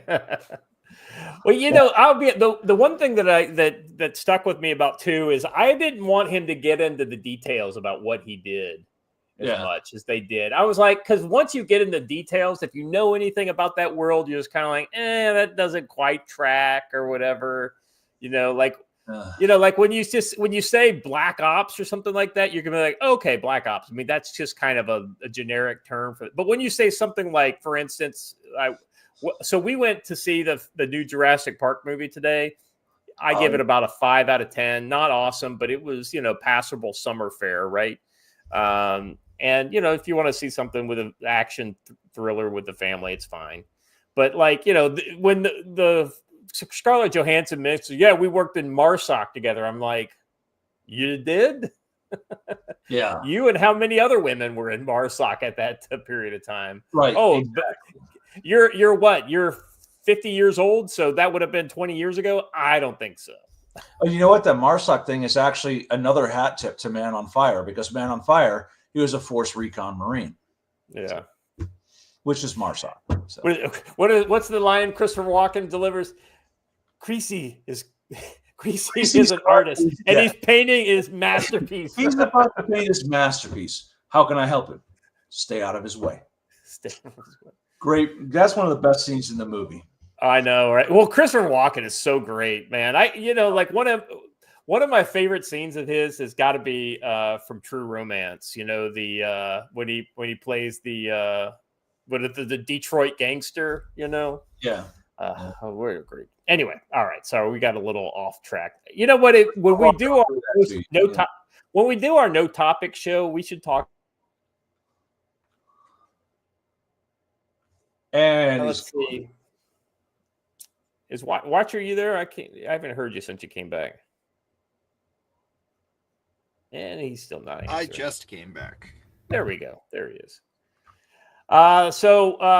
Let's see. With an influx of Americans, rents and popular zones soared, squeezing out locals. Neighborhoods were transformed not only demographically but architecturally.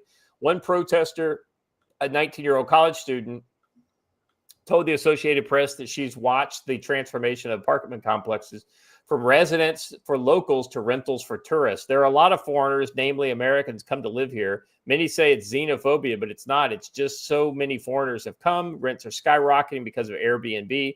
Rents are so high that some people can't even pay anymore. Oddly enough, Joe, you know who owns all these buildings? It ain't Americans. I can tell you that. Yeah. It's Mexicans making money off of them. Mexico grants resident permits that start out as a 1-year term with the freedom to leave and re-enter as much as you like over that span. The permit can be renewed up to a cumulative of 4 consecutive years, followed by options to apply for permanent residency or to start a temporary residency process over again. Which brings us to the more important point. Why, while many of the angry sentiments directed against the Mexicans in Mexico City mirror those that might be voiced against illegal immigrants in the U.S., there's one enormous distinction. The Americans in Mexico City are in the country legally, which, Joe, you pointed out earlier. Yes. And so, once again, there is, I get the frustration on a personal level, but when you literally invite these people in and you give them the documentation to do this, it's kind of like talking out of one, giving with one hand and taking away with the other. Hey, given the ongoing event, we may want to shift to our second topic since we're at 140 and a live breaking event there in the chat. So all right, can you is that the link there? This one? Yeah. Yep. It relates to the other story I added into our other segment to Alvarado. Yeah. Okay. Let's go ahead and let's cover that one now. Then This is also stuff that's going on on the other side of the border. We have similar problems. Yes. All right. Hold on a second. Here we go. I'm just opening it up. Several in custody after North Texas police officer shot in neck outside of ICE facility. Yeah, we're switching story order, Watcher. So yeah, sorry. We just dropped that. I didn't even notice the time, honestly. Several suspects are in custody after a police officer was injured in a shooting at an Immigration and Customs Enforcement detention facility in Alvarado, Texas, in the late night hours of July 4th. Just before 11 p.m., Alvarado Police Department said it was called to the 1200 block of Sunflower Lane outside the ICE Prairie Land detention facility on a report of a suspicious person. When officers arrived, they saw a person who appeared to be carrying a firearm. According to the news release, Alvarado police said that when one of the first responding officers tried to engage with the person, an unknown number of suspects opened fire. At least one bullet struck an officer in the neck. The injured officer was flown from the scene to Fort Worth Hospital and was treated and later released. That's really good news. I was really worried that what that would mean. Here's the thing. Mainstream media just started carrying this late last night on the 6th, 2 days later. 2 days after it occurred. I brought it up in the middle of the day on Saturday. I said, hey, ask your media contacts why no one is covering this. I guarantee you, if these people were wearing MAGA hats and shouting, "This is MAGA country," yep, it would be wall-to-wall coverage of an ongoing insurgency. This is an insurgent action. This was an ambush. This is an indicator that me and Matt have been talking about for a long time, NC Scout. We've been saying that attempted actual physical jailbreaks are a big sign of the start of an active insurgency. And that's what this was, an assault on a jail. And people say, oh, well, one guy was injured and they were driven off. It still happened, right? This is a direct action terror attack, Joe. We talked about this last week. It's not a protest. This is not civil disobedience. This is direct action terrorism. And it should be covered as such by the national media, and it's not. Now, you could argue because these are officers of the state, it's not technically terrorism. It's a legitimate insurgency. That being said, attacks frequently target officers of the state. Yeah, police recruits, blowing up Army recruiting stations, Yeah, my personal distinction, generally, I draw the line where terrorism is either indiscriminate or directly targets civilians, whereas, like if you go after, say, an assassination or something like that is less, I didn't call it splitting hairs there. I called it insurgency. Yeah, you absolutely did. You did. And I don't want to get like I'm splitting hairs on that. I just want to say there's, at some point you have to figure out where the line is. And I honestly don't know what the answer is. Let me continue the story. The source told CBS News that the earlier reports indicate that more than a dozen masked individuals dressed in black arrived in the Prairie Land. A dozen masked individuals showing up with weapons and fireworks. The individuals launched fireworks in it. Say again? And body armor. Yeah, and body armor. Right. The individuals launched fireworks in an apparent effort to lure law enforcement, the source said. Let's see. The Justice Department says it's closely monitoring the attacks in DHS facilities. We are monitoring these with our USAO and law enforcement partners. The department has zero tolerance for assaulting it. Okay, great. That being said, the news that you just passed along to me is breaking. This is what, 30 minutes ago? Hold on, let me finish up that other story. Go ahead. Everyone says, but 8 people were taken into custody. None of those was any of the shooters. The shooters got away clean. The people who were taken into custody are those who stayed to riot and protest after the gunfight was over. So cover for action, essentially. Okay, so that being said, that was on the night of the 4th. Now, fast forward to today. This is night of the 8th. For me, Morning of the 8th for you guys. 3 federal and Texas law enforcement sources tell me that an active shooter with a rifle and tactical gear ambushed Border Patrol agents as they arrived at a Border Patrol annex facility in McCullough, Texas this morning. Local police and federal agents returned fire, killing him. I'm told this was a purposeful ambush and attack against federal agents, and a press conference is planned for later this morning. No federal agents injured. I'm told the McCullough police officer may have been shot, but is in stable condition. This is from a DHS statement to Fox News. This morning, an individual opened fire in the entrance of the USBP sector annex in McCullough, Texas. Both Border Patrol agents and local police helped neutralize the shooter. This is an ongoing investigation. Gentlemen, this is different it seems in the details, but it's essentially the same thing with the same potential effect. It's further proof that despite what everyone keeps saying about there's not going to be a civil war, you are in an active insurgency. There is actual combat. This is not, you can't really report this as a local crime story because this was an intentional resistance of government authority. He wasn't there shooting them because they were trying to arrest him. He ambushed them as they showed up for work. That's an act of an insurgency, not an act of crime. Does that make sense? Yeah. Yeah, 100%, Joe. I mean, this is an ongoing struggle, and I think you're going to find. I mean, we're not even in the 48 hours. We're in the 48 minutes thing on this one, much less 48 hours. But I think what you're going to find, and this is just my guess, is that that ultimately this is going to prove to be some sort of organized event where this guy was part of some sort of organization. He may have been acting as an individual at that site, but he's been to meetings and he's consumed propaganda by various organizations. I wouldn't be surprised if he isn't, radicalized directly by, say, Antifa or somebody along those lines. So yeah, this is very concerning. Yeah, and I think you're going to see these things increase and continue to go. And Big N 599 asks the right question: how long before these attacks are directed at random civilians? I'm going to modify that question a little bit. They're not going to be directed at random civilians. They're going to be directed at right-leaning people who make a public stand or public impression of their politics, right? Yeah. All right. Yeah, guys, I don't know. I mean, I think this only gets worse. I think this is way worse before it gets any better. Yes.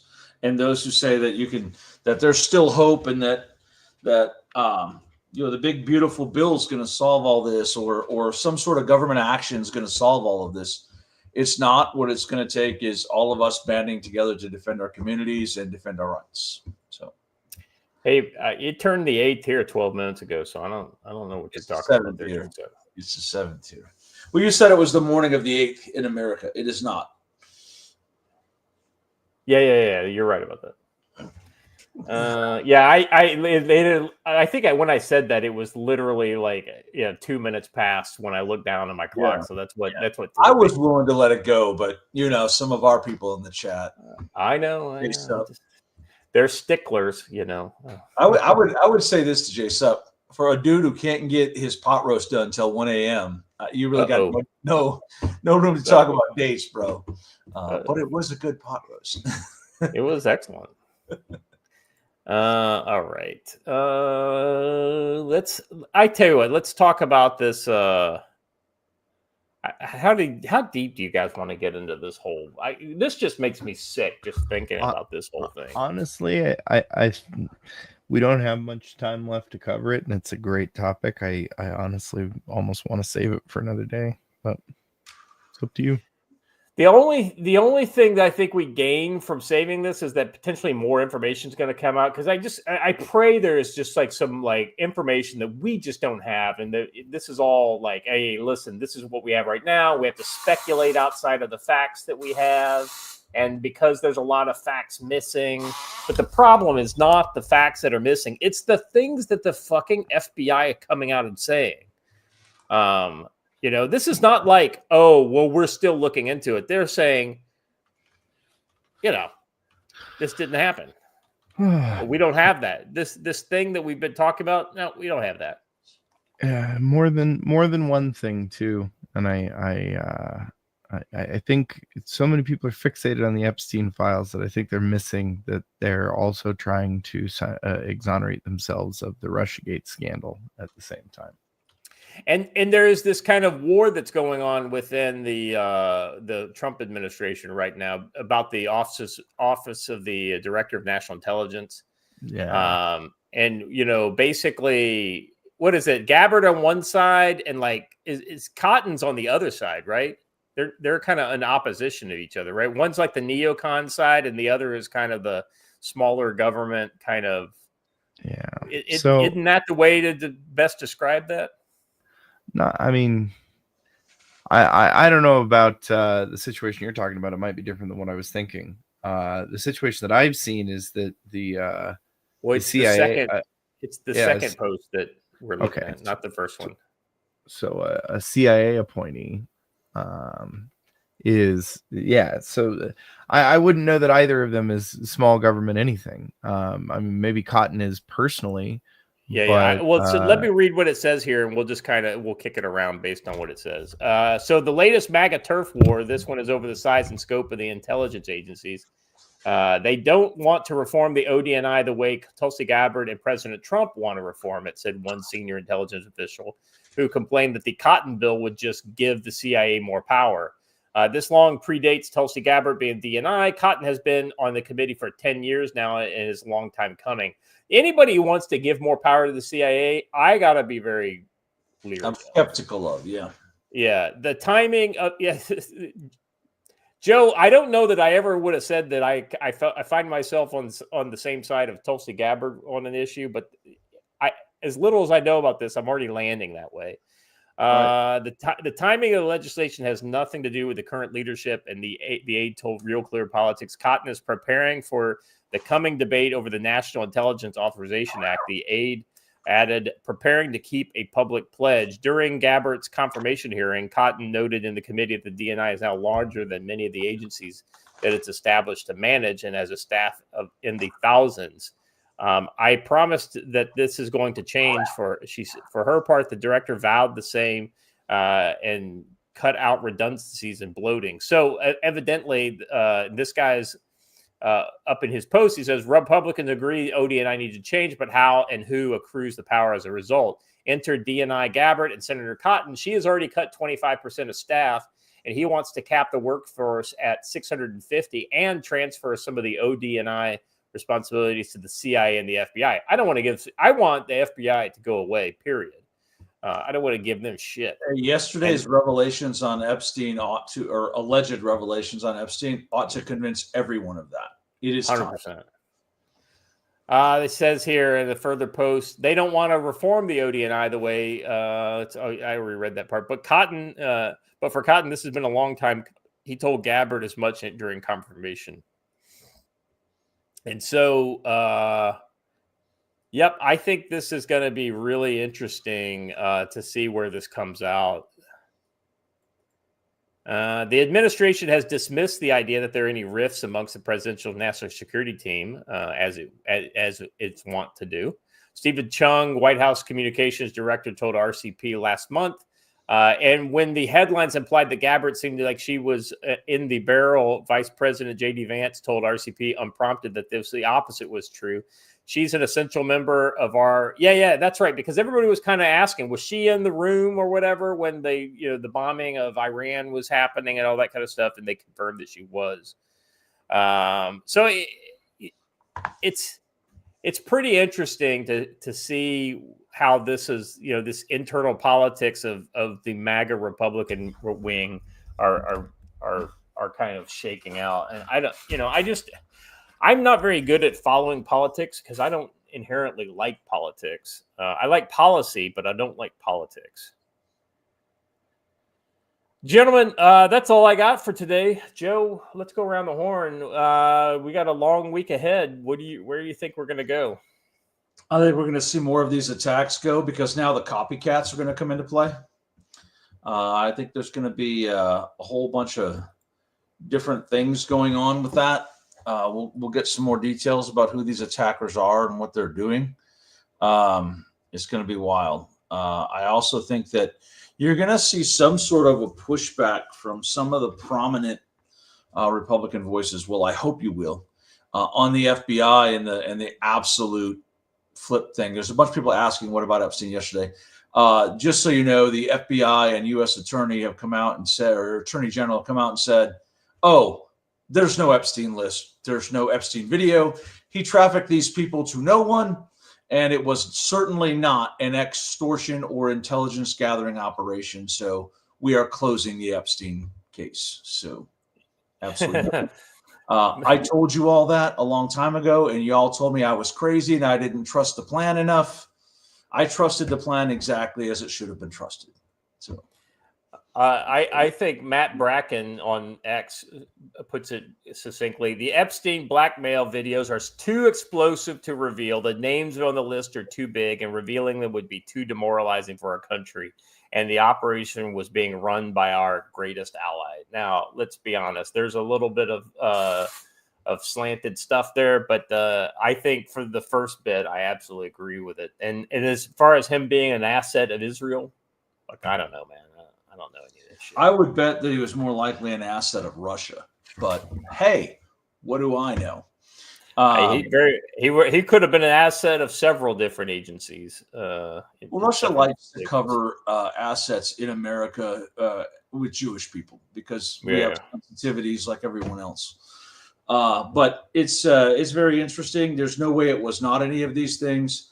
But I think that they're right, or Matt Bracken is right, that the list would shake the country to its core and its foundations and probably lead to some violence and disruption. So, but that doesn't mean the right thing to do is hide it. Yeah, I agree with this. I absolutely agree with this. And I imagine I don't. All the Open Societies Foundation had something to do with it getting hidden too. Which is not an open society. that was a proper disclaimer for me, considering it is Mossad Monday. Yes. Yeah, here's the thing, Joe. I think that if something is going to crack the country so hard, like that, literally, it could put us, out of the ability to be a power for a couple of years. The answer is, do you do something about it? The answer is yes. But how, right? And what does that look like? And ultimately, truth has got to come out. Sunshine is the best disinfectant, but it's a sticky wicket. It's not. Nobody ever said this business was easy. So what do you think would be worse for the country? Saying, hey, look, we know this is difficult, but these are the people involved, and this is what we're doing to solve it, or you hide it and then it comes out later.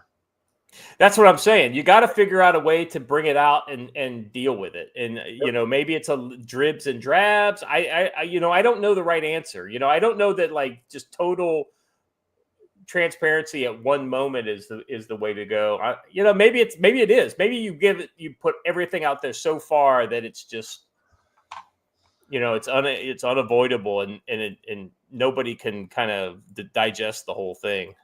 Listen, we're not going to allow calls for assassination in our chat. Sorry. Yeah, that's you can't do that, gentlemen.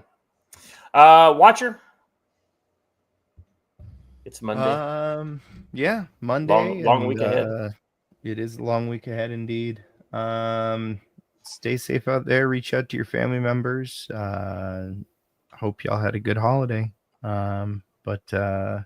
Yeah, hit the ground running again. Make sure your food supply is secure. Hope you were knee high by July with your corn. If you're not, do whatever you can to try and ensure that you've got a proper supply this fall, regardless of how other things shake out. That's it for me. Yeah, very good. Guys, the reason for the season. Your Yeah. heritage is non-compliance and resistance. Chat, you guys, as always, bring it. I appreciate every one of you guys. Joe, thank you for being here. Watcher Joe, thank you for putting up with my. I clearly proved that all I needed to do was restart my computer. Once I restarted my computer, everything came back. And I haven't had any hiccups since then. So that just shows you how smart I am. So yes. Gentlemen, thank you very much. Chat, you're awesome as always. If you haven't done it yet, please subscribe to the channel either on Rumble or YouTube. Like the video, hit the bell for notification. Let everybody know out there that the Council on Future Conflict brings the heat Monday, Wednesday, Friday in the morning.